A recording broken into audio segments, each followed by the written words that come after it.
এইবার হচ্ছে আমরা বইয়ের 1 নাম্বার ম্যাথটা দেখব। তো আমাদের বলছে একটি বৃত্তচাপ কেন্দ্রে 30 ডিগ্রি কোণ উৎপন্ন করে, বৃত্তের ব্যাস হচ্ছে 126 সেন্টিমিটার, চাপের দৈর্ঘ্য কত? তো আমরা উত্তর করা শুরু করি। সর্বপ্রথম হচ্ছে আমরা সূত্রটা একটু লিখি যে আমাদের কি কি দরকার। তো আমাদের চাপের দৈর্ঘ্য দরকার।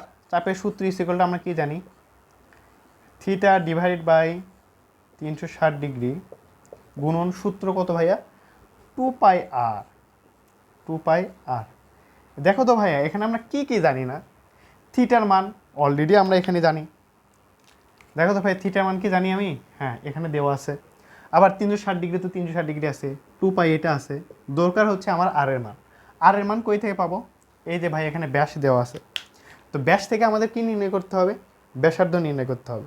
আর ব্যাসার্ধ নির্ণয় করার জন্য কী করতে হবে, ব্যাসকে জাস্ট 2 দ্বারা ভাগ করতে হবে। এই কাজটা একটু আমরা করি।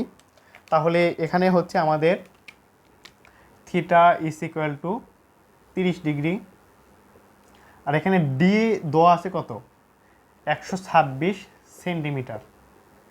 তাহলে আর বের করতে হবে। আর মানে কি, অর্থাৎ ব্যাসকে 2 দ্বারা ভাগ করতে হবে। তাহলে কত হচ্ছে, হবে হচ্ছে হলো 63 সেন্টিমিটার।